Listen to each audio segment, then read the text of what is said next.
اعوذ باللہ من الشیطان الرجیم بسم اللہ الرحمن الرحیم وَلَهُ مَنْ فِي السَّمَاوَاتِ وَالْأَرْضِ كُلٌّ لَهُ قَانِتُونَ، اور اس کے لیے ہے جو کچھ بھی آسمانوں اور زمین میں ہے، سب اسی کے لیے فرما بردار ہیں۔ سورۃ الروم آیت 26۔ وَلَهُ مَنْ فِي السَّمَاوَاتِ وَالْأَرْضِ، اور اس کے لیے ہے جو کچھ بھی آسمانوں اور زمین میں ہے، یعنی فرشتے، جن، انسان اور آسمان اور زمین کی ساری مخلوق اللہ تعالیٰ کی ملکیت ہے۔ کُلٌّ لَہُ قانتون، سب اسی کے لیے فرما بردار ہیں، سب اس کے مطیع و فرما بردار ہیں، خوشی یا ناخوشی سے سب اسی کے غلام ہیں۔ زندگی اللہ تعالیٰ کے حکم سے آتی ہے، کوئی زندگی پیدا نہیں کر سکتا، لوگ بے بس ہیں۔ موت اللہ تعالیٰ کے حکم سے آتی ہے، کوئی موت کو روک نہیں سکتا، لوگ بے بس ہیں۔ صحت اللہ تعالیٰ کے حکم سے ملتی ہے، انسان صحت کے لیے جتنی بھی کوششیں کر لے اس کے حکم کے بغیر نصیب نہیں ہو سکتی۔ انسان کو عزت اللہ تعالیٰ کے حکم سے ملتی ہے، عزت کے لیے جتنی بھی کوششیں کر لے اللہ تعالیٰ کا عزت نہ ہو تو ذلت ہی ملتی ہے، انسان بے بس ہے۔ وَهُوَ الَّذِي يَبْدَأُ الْخَلْقَ ثُمَّ يُعِيدُهُ وَهُوَ أَهْوَنُ عَلَيْهِ وَلَهُ الْمَثَلُ الْأَعْلَى فِي السَّمَاوَاتِ وَالْأَرْضِ وَهُوَ الْعَزِيزُ الْحَكِيمُ، اور وہی ہے جو تخلیق کی ابتدا کرتا ہے، پھر وہی اس کا اعادہ کرے گا، پھر اس پر آسان ترین ہے، اور آسمانوں اور زمین میں سب سے اعلیٰ صفت اسی کے لیے ہے، اور وہی سب پر غالب کمال حکمت والا ہے۔ سورۃ روم آیت 27۔ وَهُوَ الَّذِي يَبْدَأُ الْخَلْقَ ثُمَّ يُعِيدُهُ وَهُوَ أَهْوَنُ عَلَيْهِ، اور وہی ہے جو تخلیق کی ابتدا کرتا ہے، پھر وہی اسی کا احاطہ کرے گا، اور اس پر آسان ترین ہے، پہلی بار کی نسبت دوسری بار کام کرنا آسان ہے۔ وَلَهُ الْمَثَلُ الْأَعْلَى فِي السَّمَاوَاتِ وَالْأَرْضِ، اور آسمانوں اور زمین میں سب سے اعلیٰ صفت اسی کے لیے ہے۔ اللہ تعالیٰ کے لیے ہر صفت کمال ہے، اور اس کمال سے مخلص بندوں کے دلوں میں محبت، نعمت کامل، ذکر جلیل اور ان کی عبادات میں کمال مراد ہے۔ یہاں المثل الاعلیٰ سے مراد اس کے بلند ترین وصف اور اس پر ترتیب ہونے والے آثار ہیں۔ اس لیے اہل علم اللہ تبارک و تعالیٰ کے بارے میں قیاس اولیٰ استعمال کرتے ہوئے کہتے ہیں کہ مخلوق کو ہر صفت کمال سے متصف کرنے والا، ان کو پیدا کرنے والا اللہ تعالیٰ زیادہ مستحق ہے۔ اس طرح سے کوئی اس کا صفت میں کوئی شریک نہیں، وہ ہر نقص سے پاک ہے۔ اللہ تعالیٰ ہی عظیم کمالات والا ہے، اللہ تعالیٰ ہی عظیم قدرتوں والا ہے۔ اللہ تعالیٰ تمام مثالوں سے اعلیٰ اور برتر ہے۔ لیس کمثلہ شیء، کوئی چیز اس کی مثل نہیں۔ اللہ تعالیٰ اعلیٰ شان والا ہے۔ رب العزت فرماتے ہیں مثل الاعلی لا الہ الا اللہ، یعنی اللہ سبحانہ تعالیٰ فرماتے ہیں سورۃ شورى میں، وہ آسمانوں اور زمین کا پیدا کرنے والا ہے، اس نے تمہارے لیے خود تم میں سے جوڑا جوڑا بنایا اور جانوروں میں سے بھی جوڑا جوڑا بنایا، وہ تمہیں اس میں پھیلاتا ہے، اس کی مثل کوئی چیز نہیں، اور وہ سب کچھ سننے والا، سب کچھ دیکھنے والا ہے۔ وَهُوَ الْعَزِيزُ الْحَكِيمُ، اور وہی کمال حکمت ہے، وہ سب پر غالب کمال حکمت والا ہے۔ وہ اپنے دشمنوں سے انتقام لینے پر کمال درجے کا غلبہ رکھتا ہے، اور مخلوق کے بارے میں تدبر اور تصرف میں حکمت سے کام لیتا ہے۔ اللہ تعالیٰ حکیم ہے، وہ ہر چیز کو وہی شکل دیتا ہے جو اس کے لیے سب سے زیادہ مناسب ہے۔ اللہ تعالیٰ حکیم ہے، وہی پہلی پیدائش کے بعد دوسری پیدائش کا فیصلہ کرنے والا ہے۔ اللہ تعالیٰ حکیم ہے، اسی نے ہر چیز کو جزا دینے کے لیے یہ نظام تخلیق کیا ہے۔ ضرب لکم مثلا من انفسکم هل لکم مما ملکت ایمانکم من شرکاء فیما رزقناکم وانتم فیہ سواء تخافونہم کخیفتکم انفسکم کذالک نفصل الآیات لقوم یعقلون۔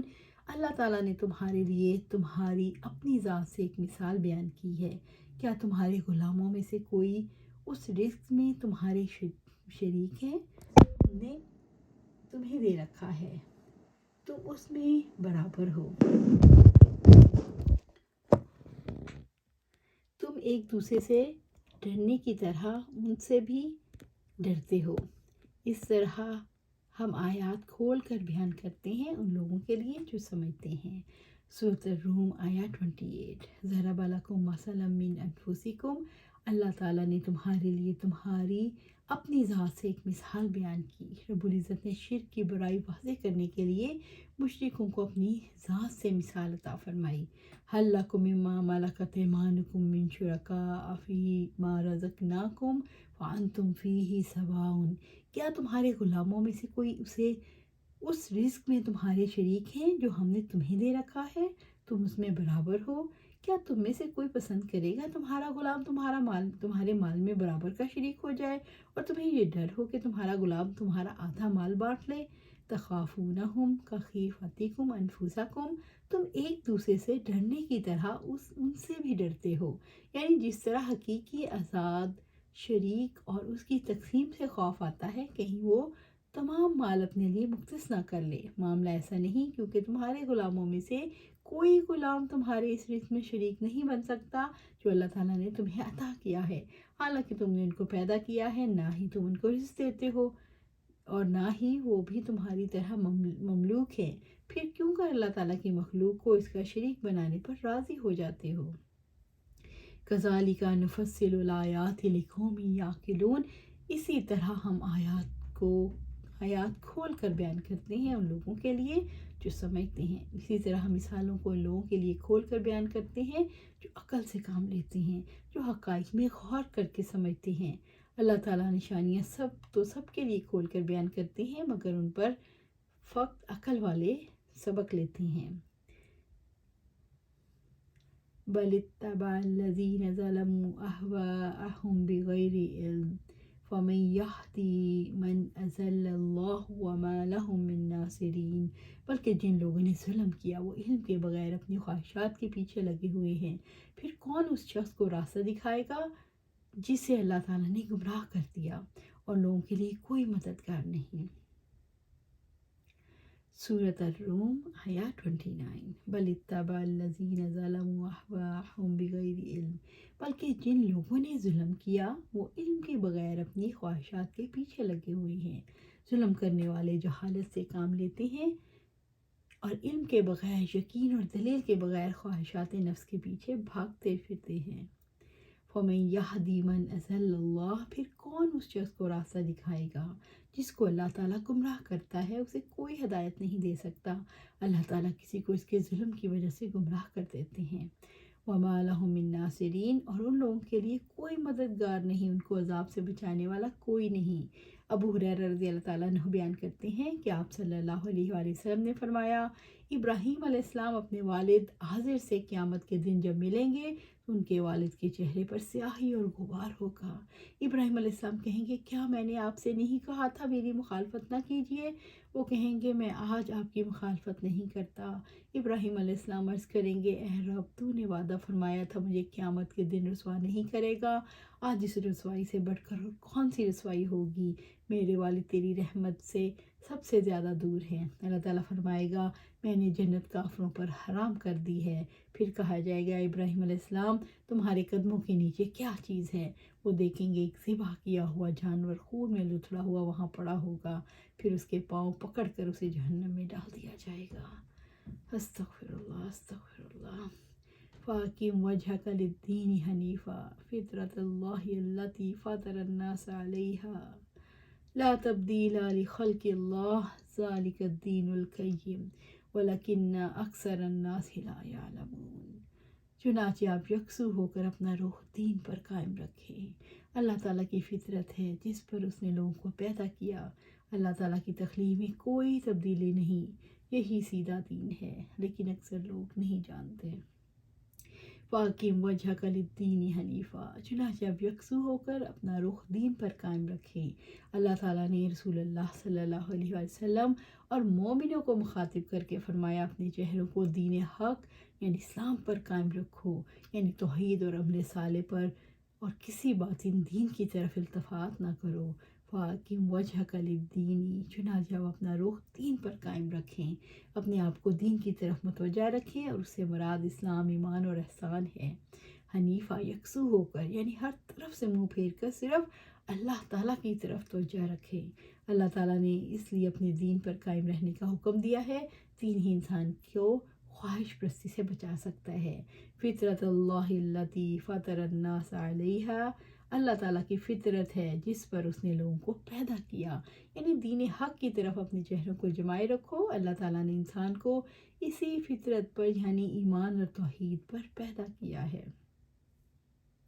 عائشہ رضی اللہ تعالیٰ عنہ بیان کرتی ہیں آپ صلی اللہ علیہ وسلم نے فرمایا 10 خصلتیں فطرت سے ہیں: مونچھیں کاٹنا، داڑھی کو چھوڑنا، مسواک کرنا، وضو کرتے وقت ناک میں پانی ڈالنا، ناخن کاٹنا، انگلیوں کے جوڑوں کا دھونا، بغل کے بال نوچنا، زیر ناف بال منڈوانا، استنجا کرنا۔ راوی مصعب بن شعبہ کہتے ہیں 10ویں چیز مجھے بھول گئی، شاید کہ کلی کرنا۔